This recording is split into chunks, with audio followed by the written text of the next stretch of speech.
Hello everyone, welcome to the Daily Current Affair Analysis brought to you by Shankar IAS Academy, 29th July 2025.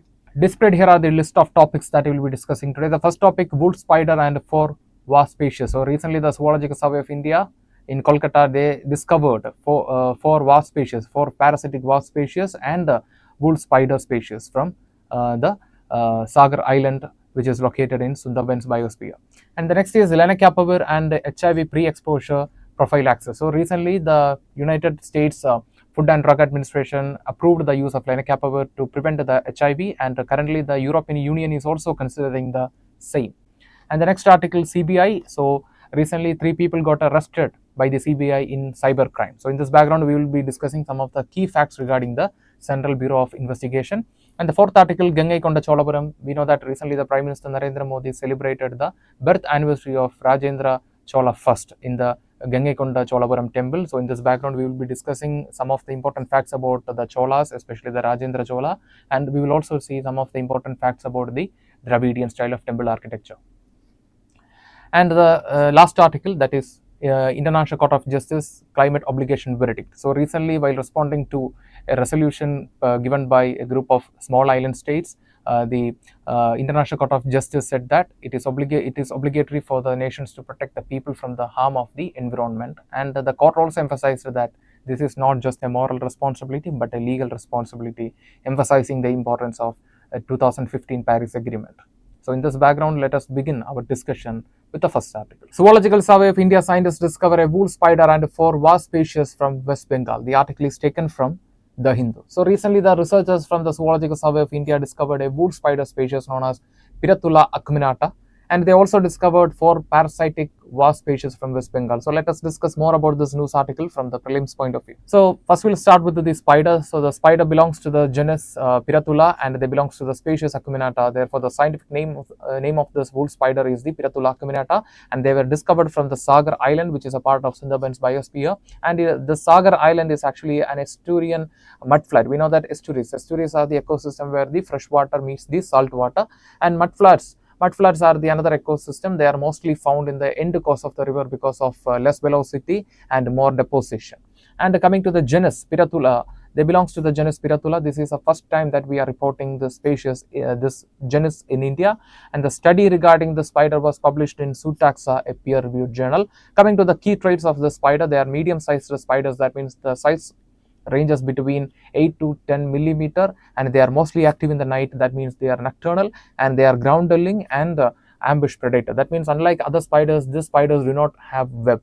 They are like Tom Holland Spider-Man. They do not have web, but they are very speed. They have a good speed and they have a strong eyesight. So they will use these traits to trap the prey, and that is how they are surviving. And they are mostly found in grassland ecosystem. So coming to the next important discovery, that is the parasitic wasp. So we know that the Zoological Survey of India, they also discovered 4 parasitic wasp species belongs to the genus Idris. And you have to notice that the scientists were engaged in nearly 3 years for the discovery of this 4 species of wasp belongs to the genus Idris. So the species are Idris bianor, Idris furvus, Idris hylas, and Idris longiscapus. So they are mostly found from the agro ecosystems and semi-natural habitat across the West Bengal, and they belongs to the family Scelionidae, and they belongs to the order Hymenoptera. And they have a gregarious parasitism. That means it's a type of parasitism where the one species will lay eggs inside another species egg sac. And why it is known as gregarious parasitism? Because here multiple wasps will be born from a single spider egg sac. So like I mentioned, this wool spider, they do not spin web, but instead they will use the silk, and using the silk they will manufacture the egg sac. But what happens is that this parasitic wasp will come and they will lay their eggs inside this silk sac of the wool spider, and many wasps will emerge from the egg sac of the wool spider. So what happens in this way, the wasp will eat many embryos of the spider, and that is one of the ways where the ecosystem is balanced. That means through this parasitism, the population of the wood spider is regulated. And how we confirmed the species of this different wasp, we used the technology DNA barcoding, and using this technology we identified that we classified them under different category, and the study regarding the discovery of the wasp was published in the European Journal of Taxonomy. So coming to the spider, they belongs to the wool spider, they belongs to the family Lycoside, and they do not spin web like I already mentioned, but they have a very good speed and they have a very good eyesight which they will use for trapping their prey. So we already discussed this, and they are mostly found in the terrestrial ecosystem like grassland, forest and the desert. And coming to the institution which discovered this species, that is Zoological Survey of India, which was established in 1961, and currently it is working under the Ministry of Environment, Forest and Climate Change, and it is headquartered in Calcutta. And the key functions or the mandate of this Zoological Survey of India includes surveying of the species, research, that means discovery of new species, and documentation of India's fauna for better conservation, and they maintains the national zoological collections regarding different fauna, and they works on taxonomy, systematics, ecology and the biodiversity conservation.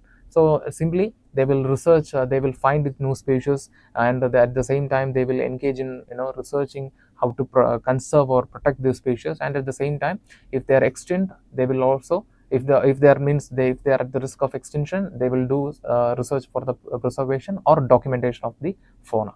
And coming to the place, that is Sagar Island. So from here only we discovered the species, the wool spider species. So Sagar Island, like I mentioned, it is a mudflat. It is an estuarine mudflat. So it is a part of Sundarban bioreserve, and it is known for its high biodiversity, and it is a very sensitive ecosystem, and it also has a mangrove forest. And currently this region is threatened because of the sea level rise. Salinity intrusion means the salt water will enter into freshwater source of sources like a pond or river. So this, what will happen, the drinking water will become more saline, the water that we are using for agriculture will also become more saline. So this is also a geographical crisis. And the next is the habitat fragmentation. So habitat fragmentation, it is a global phenomenon that is currently experienced by every ecosystem ranging from Amazon forest to Sundarban's biosphere. So these are the major overview about the Sagar Island, which is located in Sundarbans. So coming to the prelims practice question, the question is, consider the following statements regarding recent species discoveries in India. Statement 1, Piratula acuminata, a newly discovered species of wood spider, marks the first record of its genus in India and was found in deltaic estuarine ecosystem. Yes, they are found from Sagar Island, which is a delta, which is a mudflat. And the next is the next statement, all newly discovered Idris parasited wasp parasitus lepidopteran crop pest and were collected exclusively from protected forest area. So from this statement we can understand that this is an extreme statement. That means all newly discovered Idris parasite wasp parasited lepidopteran crop pest. No, they parasite the spider. So here the statement is incorrect, and they are collected exclusively from the protected forest area. So here also the statement is sounds absolute extreme, and therefore this statement is incorrect, while the statement 1 is correct and the statement 2 is incorrect. So the answer is option A, 1 only. So with this we will move to the next article. Lenacapavir, after FDA approval, HIV pre-exposure prophylaxis injectable moving closer to EU approval. The article is taken from The Hindu. We know that Lenacapavir, a medicine developed by Gilead Science to prevent HIV in people living without HIV. And why it is in the news? Because recently the US Food and Drug Administration granted permission for the use of Lenacapavir in preventing HIV, and now the committee of the European Medicine Agency also recommending the use of Lenacapavir for HIV prevention. And recently the World Health Organization also issued guidelines regarding the use of Lenacapavir in PrEP, that is pre-exposure prophylaxis. So let us discuss more about this news article. So what is HIV? HIV, we know that the full form is human immunodeficiency virus. It's a retrovirus that targets the immune system, specifically the CD4 cells or T cells or helper cells. And once it enters into the human body, it will kill or it will weaken the T helper cells. Therefore, the body will become more vulnerable to many diseases. And if the HIV virus is left without, left to persist in the body without any treatment, then this condition will lead, this virus will lead the person to a condition called AIDS. The advanced stage of HIV infection is AIDS, that is acquired immunodeficiency syndrome.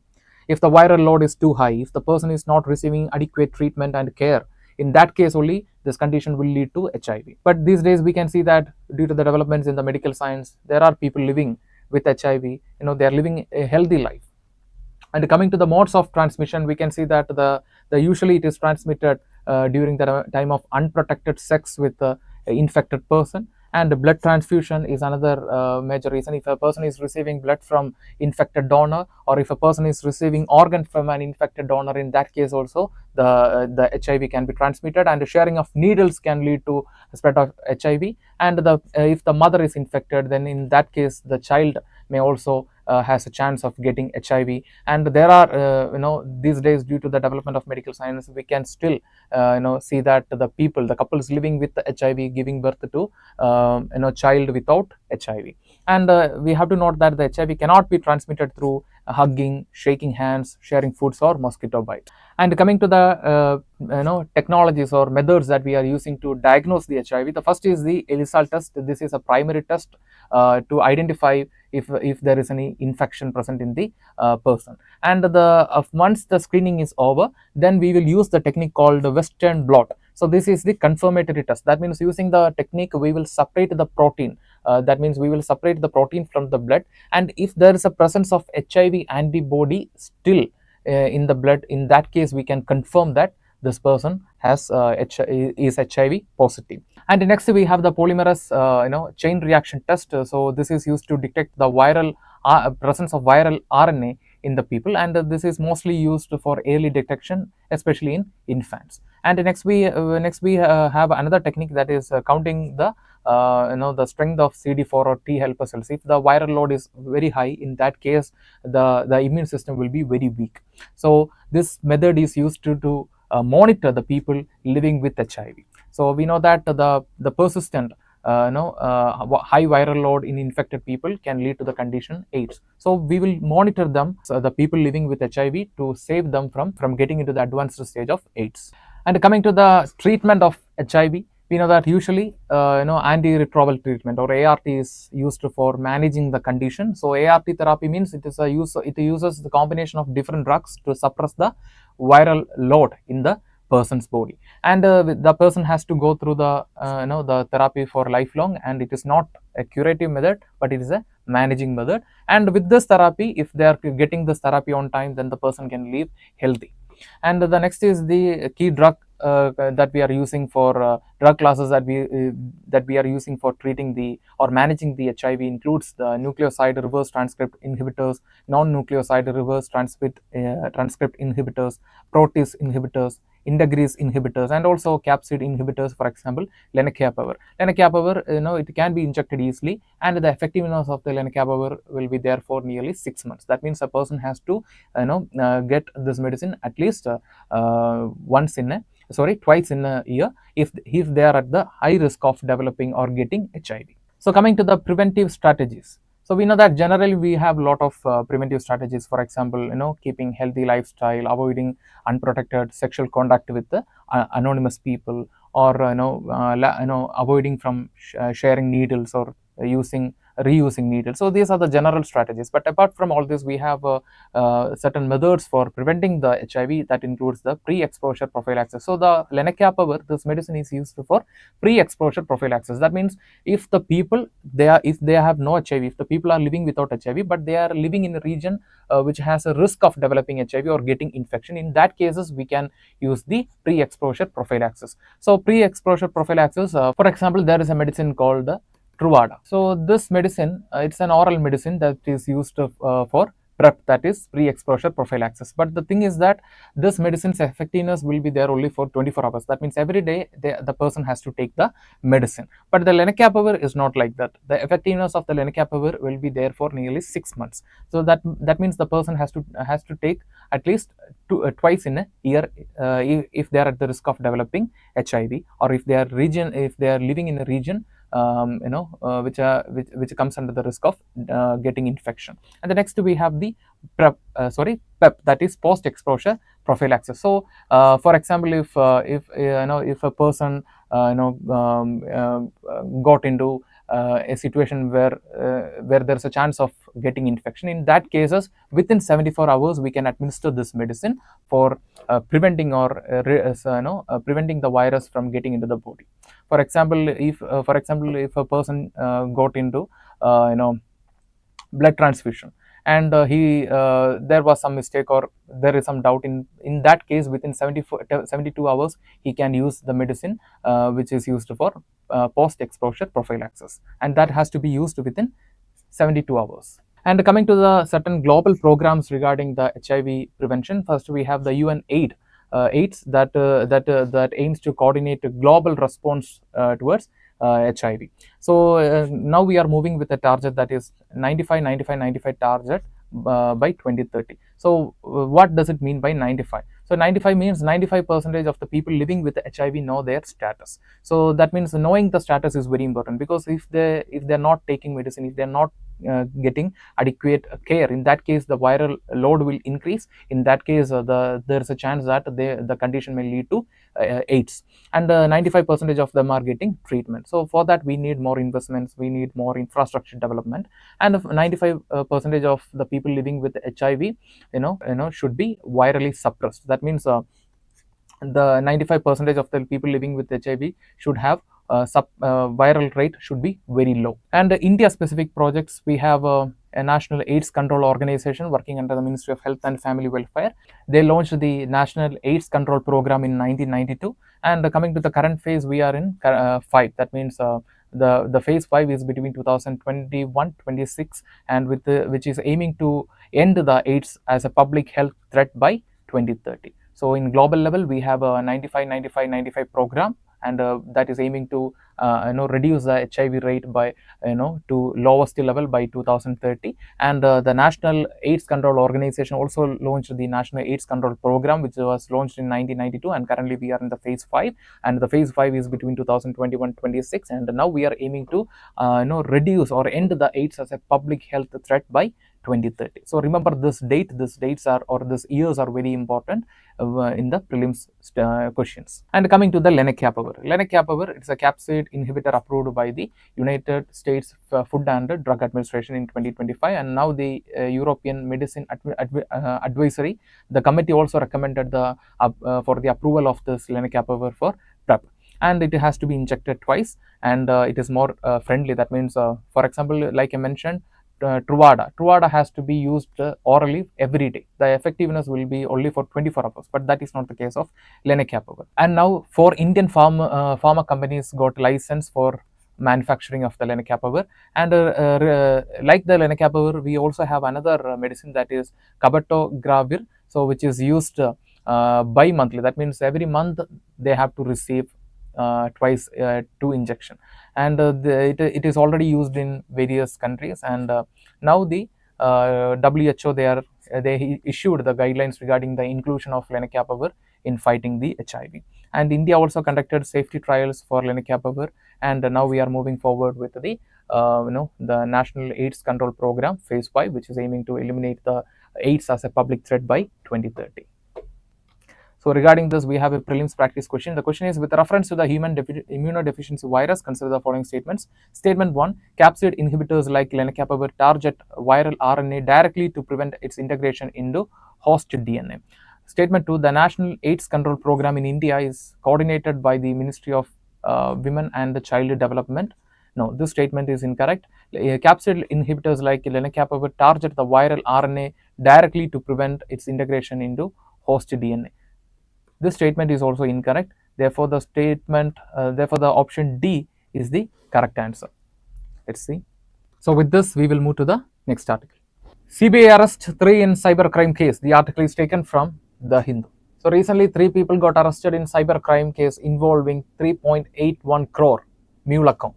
So in this background, let us discuss more about the Central Bureau of Investigation, or CBI. So we know that Central Bureau of Investigation, CBI, was founded by the Ministry of Home Affairs through a resolution. And if you go back to the origin of the investigation organization can be traced back to the Special police establishment of 1941. So here you have to note that the year is 1941, the World War II was happening, and in this time there was a lot of bribery and corruption regarding the procurement of war equipments. And to deal with this issue, the British established the special police establishment, and later in 1946 the institution was formalized as Delhi Special Police Establishment.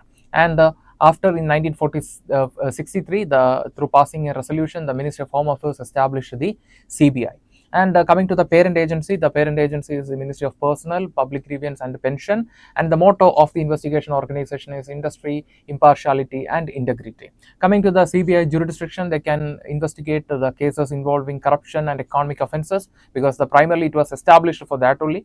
And later we can see that the scope of the CBI got expanded, and they can investigate into special crimes involving murder, terrorism and cyber crime.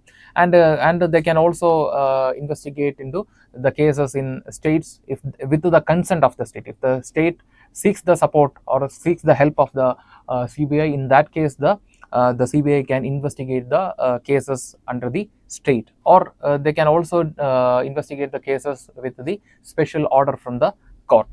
So coming to the organizational structure, we can see that the director of the CBI is appointed by the committee consists of Prime Minister, Leader of Opposition in Lok Sabha, and also CGI, that is Chief Justice of India, or the nominee appointed by the Chief Justice of India. And the key divisions of this organization involves the division of anti-corruption, cyber crime, policy and coordination, administration, economic offences and special crimes.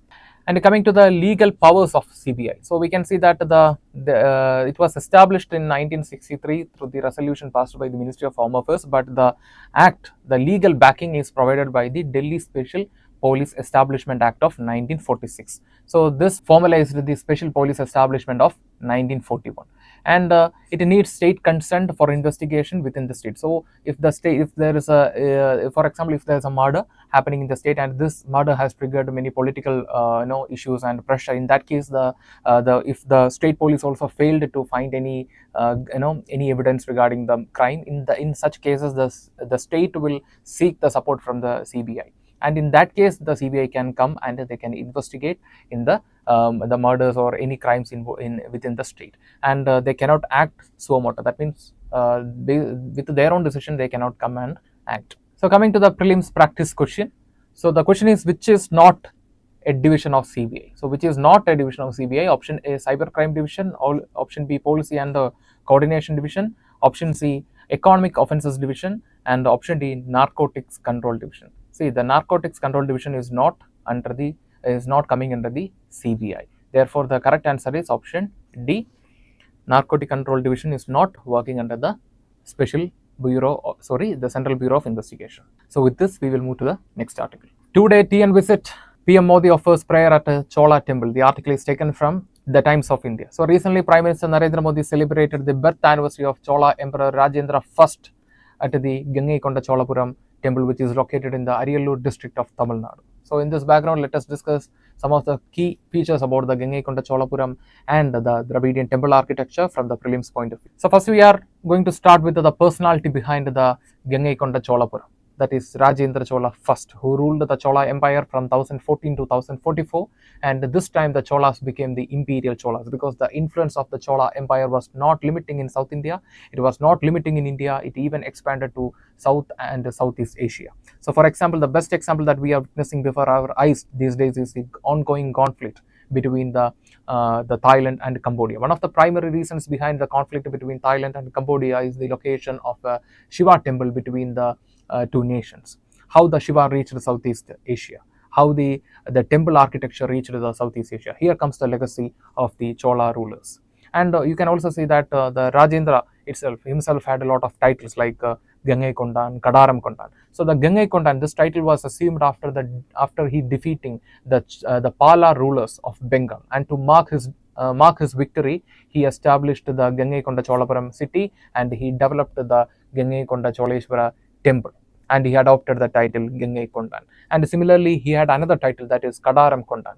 Kadaram refers to the present Malayan Peninsula. So he defeated the Kadaram, that is the rulers of the present Malayan Peninsula, and adopted the title Kadaram Kondan. And And you can see that the Gangaikonda Cholapuram, which is located in the where the temple is located, and this city served as the capital of Chola dynasty for nearly 250 years. And coming to the Gangaikonda Cholapuram or Gangaikonda Choleshwara temple, and it is located, like I mentioned in the beginning, it is located in the Ariyallur district of Tamil Nadu, and it is one of the largest temples in India. And this is based on the principles of Dravidian architecture. So coming to the case of Dravidian architecture, so the temple architecture in South India started with the Mahendravarman of Pallava dynasty, and he started the temple construction tradition. And during his time, most of the temples were rock cut temples. That means one rock will be there, the sculptors will sculpt the rock from top to bottom, and that is how the rock cut temples are constructed. The best example, the famous example, is the Kailasha temple of Ellora. And similarly, you can see that followed by the Mahendravarman, and his son Narasimhavarman also continued the same tradition. And the biggest contribution of Narasimhavarman is the Radha temples located in Mahabalipuram. And after some time, the Nandivarman, another ruler of the Pallava dynasty, and during his time, he laid the foundation for the Dravidian architecture and the real structural temples in South India. And later, when Cholas got the power of South India, they developed this Dravidian architecture to another stage. And the principal deity of this Gangaikonda Choleshwara temple is the Shiva. And from here we can see that the Cholas also worshipped, or they promoted the Shiva worship.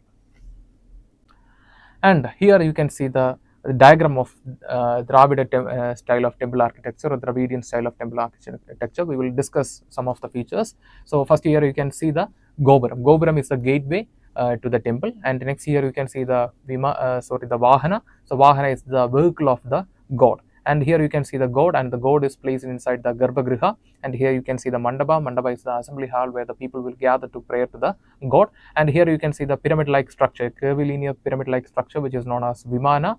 And on the top of this Vimana we have the Shigara. And another feature of the Dravidian architecture is that the boundary. That means they had a boundary wall, at the same time water reservoir, and like the Nagara architecture, the Dravidian architecture also followed the Panchayatan style. Panchayatan style refers to within the temple complex there will be 5 shrines, and out of this five shrines, 1 shrine will be dedicated for the main deity and the remaining for the subsidiary deities. And here also you can see a similarity with the Nagara style of architecture. In the Nagara style of architecture, this area, this pyramid-like structure is known as Shigara, and on the top of Shigara you can see the Amlaga, and on the top of Amlaga we can see the Kalasha in the case of Nagara architecture. And another feature of the Nagara architecture, that means another difference between the Nagara with the Nagara architecture, is that the Nagara architecture do not have boundary wall, they have open temples. So these are the major features of the Dravidian style of temple architecture, and we also discussed a small difference between the Nagara architecture and the Dravidian temple architecture.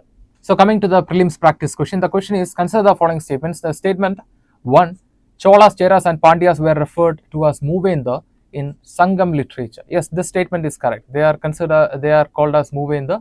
That means the early Cholas, Cheras and Pandyas are called the Movendar, and they are mentioned in the Sangam literature. And the next is the Brihadeshwar temple in Tanjavur and the Gangaikonda Choleshwaram temple in Gangaikonda Cholapuram were built by Rajendra first. Yes, Rajendra first only constructed the Brihadeshwar temple in Tanjavur and the Gangaikonda Choleshwaram temple in Gangaikonda Cholapuram. And the statement 3, the territorial control under the Chola dynasty was limited to the Indian mainland. Yes, because even though they conquered the Kadaram and the overseas territories, the control, that means those rulers might have accepted the sovereignty of the Chola rulers, but the Chola rulers did not directly control those regions. Therefore, here that means all the 3 statements are correct. Statement 1, statement 2, statement 3, all the 3 statements are correct. Let's check the answer. Yes, the correct answer is option D, 1, 2 and 3. So with this we will move to the next article. ICJ verdict on climate obligations, a welcome nudge. The article is taken from Indian Express. Recently, while responding to a resolution from small island states, the International Court of Justice emphasized that countries are obliged to protect the people from the harm of climate change. And it is not just a moral responsibility but a legal responsibility, because we can see that the 2015 Paris Agreement is working towards the reduction of global warming. So therefore, it is a legal responsibility of the states to protect the people from the harm of climate change. So let us discuss more about this news article. So we know that the climate change, one of the biggest crises that we are facing in this 21st century, and this is not just affecting the environment or the geography, but it is affecting the human life in every aspect. For example, it is pushing a lot of people, nearly millions of people, into poverty. and it is affecting the rights of the people. It is affecting the social justice of the people. For example, if you take the case of Tuvalu, an island nation located between Hawaii and Australia.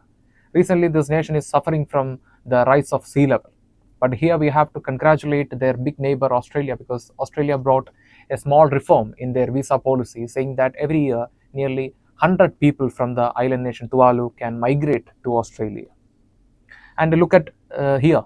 So here you can see the fishing community, Imraguan fishing community of Western Africa. They are living in the coastal regions of the Western Africa, and recently, that means recently means since 1975 itself, since 1975, this community is facing many problems because of climate change, including lack of availability of fishes, poverty, and the people are also suffering from a lot of diseases. And you can see that in the recent times there was a significant reduction of the population of this fishing community in the western margin of Africa.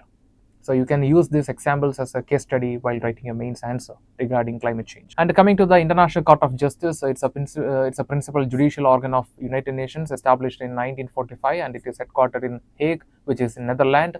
And currently we can see that it includes 15 judges elected by the United Nations General Assembly and the United Nations Security Council. And the jurisdiction, that means the verdict of the International Court of Justice can be binding and non-binding. That means the advices given by the International Court of Justice to any institutions or organizations are non-binding.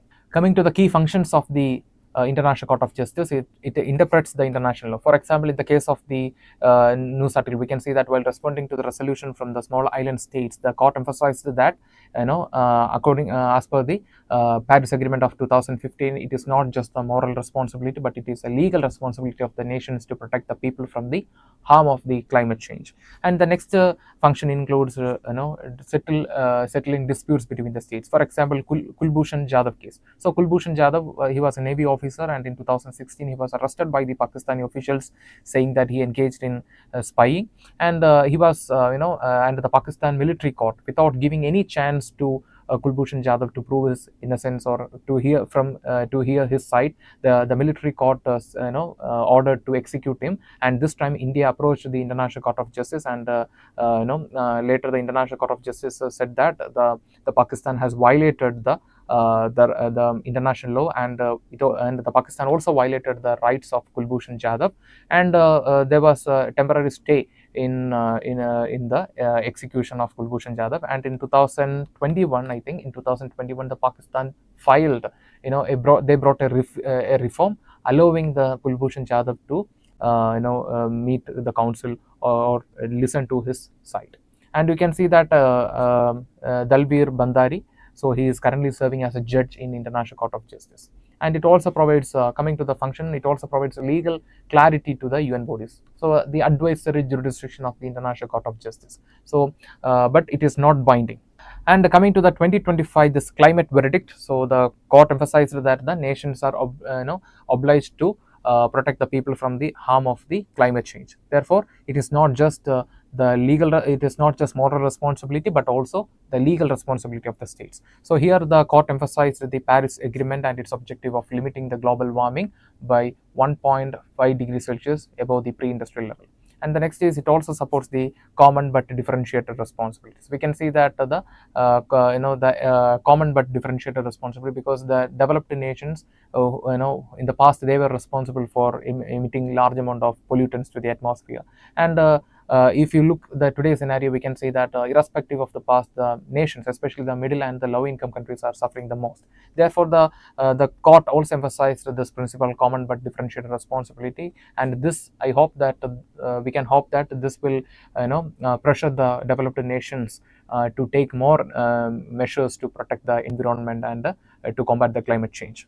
And coming to the significance of the verdict, we can see that it asserts the legal, not just moral responsibility. The moral responsibility means the nations may, they may get a little bit lethargic in implementing the measures to deal with the climate change. Now, the court asserted that it is not just the moral responsibility, but it is a legal responsibility. That means the nations have obligations to follow principles to protect the people and the environment from climate change, and it strengthens the Paris goal agreement. And we can see that it is strengthening the Paris climate goals, because the number one goal of the Paris agreement is to limit the global warming by 1.5 degrees Celsius above the pre-industrial level. And this may also support climate litigation and compensation claims, because we can see that in the COP29, which is held in Azerbaijan's capital Baku, that time many island nations, they introduced a lot of reforms, ideas like fossil fuel non-proliferation treaty and all. So this type of judgments from the international court can provide scope for such initiatives, or they may help the vulnerable nations to raise their voice. Coming to the implications of the judgment, first it will pressurize the developed nations to fulfill their obligations. For example, we can see that the developed nations are committed to provide financial support, infrastructure support, and they were responsible for emitting large amount of pollutants to the atmosphere in the past. Therefore, this type of verdicts from the international court can pressurize the developed nations. And the next, it could increase the climate litigation by the vulnerable states. For example, recently the states like Vanuatu, they all came forward in the COP29 addressing their climate concerns, and these type of judgments will support such vulnerable states also. And the next is the limitations. The first major limitation is the verdict is non-binding. That means it is not necessary for the states to follow this. So the non-binding nature of this verdict is the biggest weakness. And the next is the no enforcement mechanism. Even if the state is the court is saying any solutions or any ideas, what is the proper channel for implementation of such ideas or policies? That is another major concern. And the next is powerful states may ignore it. Yes, we can say that the Trump administration, or nations like especially even the underdeveloped nations also may sometimes ignore the climate measures. So in this topic, we discussed some of the basic facts about International Court of Justice and what is the significance of the climate verdict from the International Court of Justice in this year, and what will be the implication and what is its significance and what are the concerns associated with this. And then we also discussed two case studies related to climate change and how it is affecting the communities, the case of the Western Africa and the island nation of Oceania. So based on this, try to answer this main practice question. The question is, express your views on IGC verdict on climate obligations. How does it impact global climate justice and negotiation? So it is a 15 marks question. You have to write around 3 pages. Write your answer and post it in the comment section. We will review and we will reply for your answer. Now it's time to move to the next article. With this, we are coming to the conclusion for today's current affair analysis. If you like the video, hit the like button, give your feedbacks as comments, and share this content with your friends. And before leaving this channel, don't forget to subscribe and also hit the bell icon to receive on-time update from Shankar IAS Academy. Thank you for listening to us. Thank you for listening to me. Have a nice day.